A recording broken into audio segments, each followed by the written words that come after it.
प्रभावित होते हैं। दंगा जब होता है तो हर किसी का घर बार बर्बाद होता है। गुजरात गुजरात में कौन हुआ 2002 में, हमें बताइए। आपको क्या लग रहा है गुजरात के में जब बाबरी मस्जिद शहीद की गई तब कौन हुआ बताइए। मुमताज जी, ये गलत नैरेटिव है, गलत नैरेटिव है, ये हर गलत नैरेटिव है, ये गलत नैरेटिव, गलत नैरेटिव मत करिए, नहीं गलत नैरेटिव है। और इसी तरह की बातों से ना लोग भड़कते हैं, बहुत दंगे हुए हैं, कांग्रेस भी इसकी जिम्मेदार है और हमें उसके 30 सेकंड मांगे थे आपने मुमताज जी, अब आप हाईजैक मत करिए। और मैं आपको फिर बता रही हूँ, अपने दर्शकों को बता रही हूँ, दंगों से हर समुदाय प्रभावित होता है। ये मत करिए, कहिए कि सिर्फ एक मुसलमान।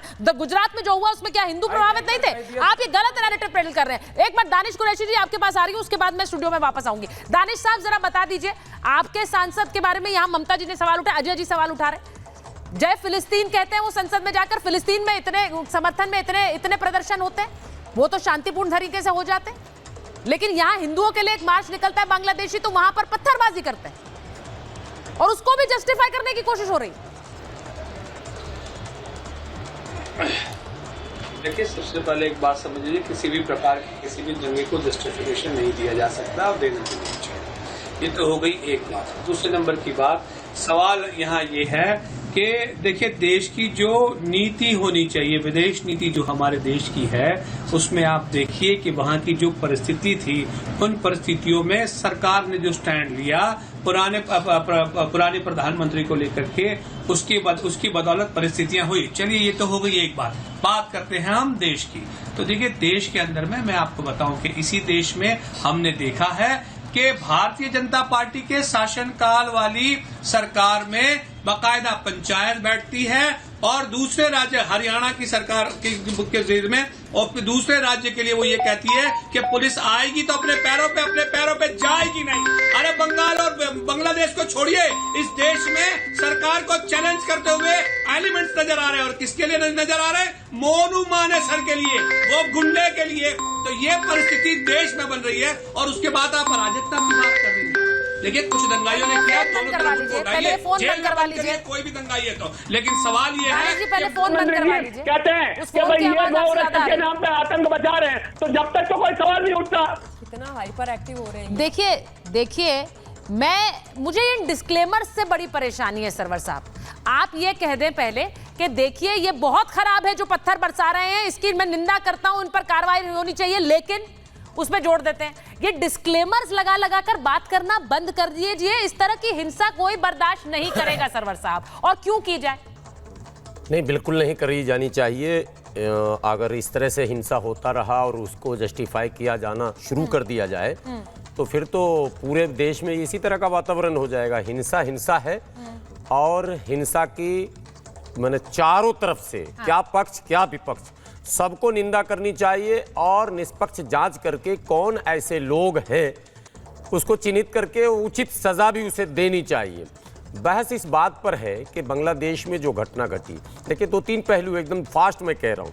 पहली बात तो स्टूडेंट मूवमेंट था, रिजर्वेशन का इशू था, उसमें हिंदू मुस्लिम कैसे हो गया, जला दीजिए, ठीक है। दूसरी बात, अगर हो गया हो गया, मैं यही तो कह रहा हूँ, हिंदू प्रताड़ित है ना, बिल्कुल है, लेकिन भारत में क्या है? मैं इसी बात को कह रहा हूँ। अभी जो ये घटनाएं घटने लगी अचानक, ये जिस दिन वहां घटना घटी उसी दिन हिंदू यहाँ सड़क पर नहीं उतरा। घटना के कई दिनों बाद अब ये 2-4 दिनों से प्रदर्शन हो रहा।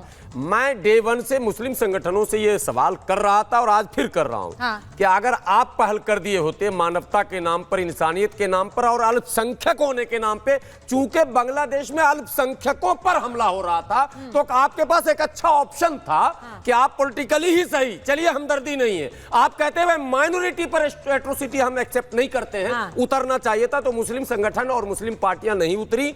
इसलिए मुझे पहली नाराजगी तो इन लोगों से यह है कि आप ह्यूमैनिटी की बात कैसे करेंगे। अब जो लोग उतरे हैं उनको अधिकार भी है और उनका सेंटिमेंटल अटैचमेंट है, भावनात्मक लगाव है, उनको उतरना चाहिए मानवता के भी नाते और हिंदू होने के भी नाते, वो उनका राइट है। अब अगर वो लेकिन अगर वो उतर रहे हैं तो क्या देश के दूसरे समुदायों को इससे दिक्कत है कि हिंदू क्यों उतर रहा है भारत में? क्यों दिक्कत है, यही सवाल मैं पूछ रहा हूं कि ये घटना आखिर इसके पीछे कौन है?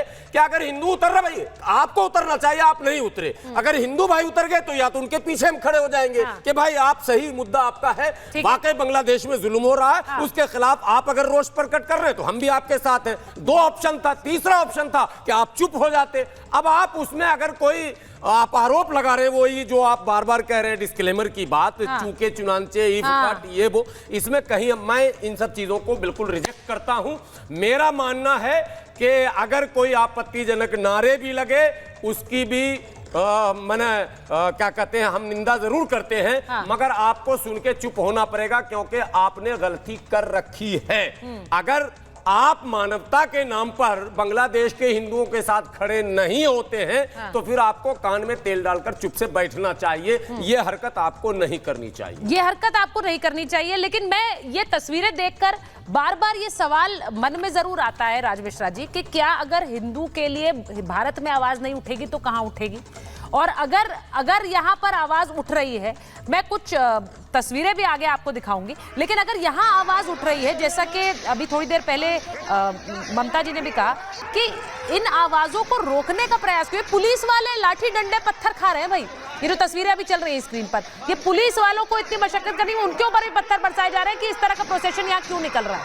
तो ये तो एक नियम है। आप जहां भी देख लीजिए, जहां भी इनकी संख्या थोड़ी अच्छी हो गई, जहां भी आप उठा करके देख लीजिए, भारत के अंदर तो आप सबने देखा ही, चाहे वो पलामू उठा करके देख लिया जाए, झारखंड का परिस्थिति देख लिया जाए, जहां भी बहुसंख्यक हुए हैं वहां ये बात हुई कि भाई साहब यहाँ संडे की छुट्टी बंद होगी, शुक्रवार प्रारंभ होगा। ठीक है, आप जहां अगर बांग्लादेश की आप बात उठा करके देख लीजिए, कितना हिंदू था, उसकी जनसंख्या देखिए कितना घट गई। अभी माइनॉरिटी चिल्ला रहे थे ना कि जो भी हो रहा है माइनॉरिटी के प्रति जुल्म हो रहा है भारतवर्ष के अंदर। अरे कभी इतिहास उठाकर देखिए, जब भारत आजाद हुआ था तो आपकी जनसंख्या कितनी थी और आज की परिस्थिति कितनी है?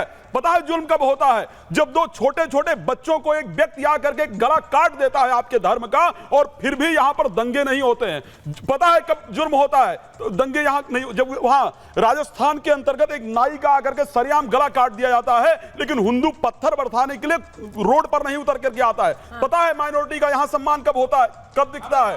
सुन लीजिए, कब होता है? जब यह होता है कि भारत तेरे टुकड़े होंगे, लेकिन फिर भी यहां हिंदू रोड पर उतर कर नहीं आता है। जब पाकिस्तान जीतता है तो और क्या भारत चाहते हैं आप? पटाखे दागे जाते हैं, आप? तब भी हिंदू आप यहाँ चाहते क्या है? नहीं आता है। क्या चाहते हैं? यहाँ पर जब अफजल हम शर्मिंदा है, तेरे कातिल जिंदा हैं, आप लोग करते हैं, तब भी हिंदू बाहर निकल करके नहीं आता है।